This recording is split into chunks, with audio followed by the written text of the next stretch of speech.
Everybody's talking about Darryn Peterson. Everybody says he's a top 3 pick, maybe number 1 overall.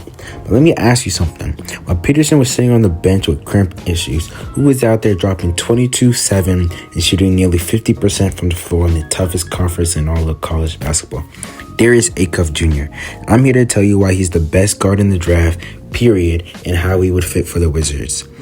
What is good, everybody? Welcome back to the Wiz Hoops Labs. If you're new here, we talk NBA prospect, Wizards draft, Wizards rebuild, all that stuff. Today, we're making the case that Darius Acuff out of Arkansas is being slept on by the entire draft community, and how he's not just a lottery pick, he's the best available guard in the draft, and if the Wizards are able to draft him, they should take him. First of all, who don't know, Darius Acuff is a 6'3" freshman guard from Detroit, Michigan, playing for the Arkansas Razorback under John Calipari. And right off the bat, that matters. Calipari has a track record for developing amazing guards ready for the NBA. We're talking about John Wall, De'Aaron Fox, Tyrese Maxey. The man knows how to groom a point guard. Let's talk about numbers. This season, Acuff is averaging 22.7 points, 6.7 assists, 3.1 rebounds per game. As a true freshman in the SEC, he's shooting 49.4% from the field and 44.3% from three. Just let that sink in. Nearly 50% from the floor and 44% from deep. As a freshman, and arguably the best conference in college basketball.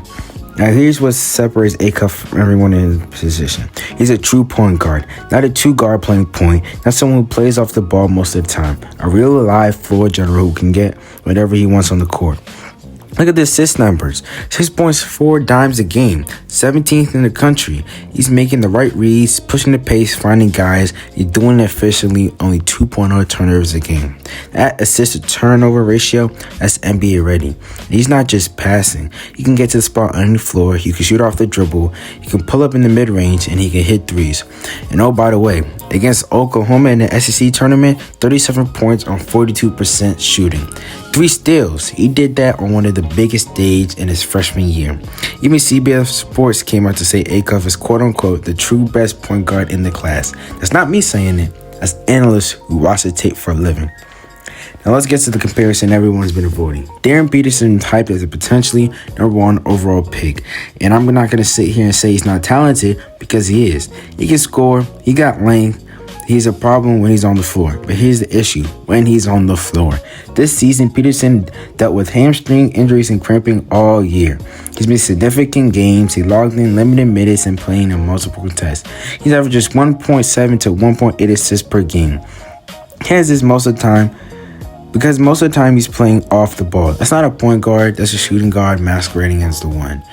And on the Wizards, we already have an amazing 2-guard in Trey Johnson. I'm not just ready to have Trey Johnson come off the bench, because I know that man can average 20 points a game. Meanwhile, Acuff's out there every single night, 31 games played, 35 minutes in the SEC against the top competition. And not only is he playing, he's dominating. That durability alone gives Acuff the edge. You can't contribute from the bench. Now, why this matters? At the NBA level, teams need a point guard who can run the offense, create for others, and knock down shots and be available. Acuff checks every box. He's 6'3", he's got a burst, he can play pick and roll, and he can push in transition. Most importantly, he elevates everyone around him. Peterson, high upside, yeah, but injury flags and passive role on Kansas are real concern. NBA GMs are nervous. The scouting community is already split on him. That's not a guy you want to bet the franchise on, and that's potentially top 3 pick on, in my opinion. Look, by the time the draft comes around, I believe Acuff is going to be a top pick minimum. And when he's in the NBA running the Wizards offense on opening night, what will the other guys still be developing? Remember who told you first. He's a young guard who can learn behind Trae Young and eventually replace him when we move on from Trae Young. That's how I see Acuff fitting on the Wizards, and that's why I'd pick him over Darryn Peterson.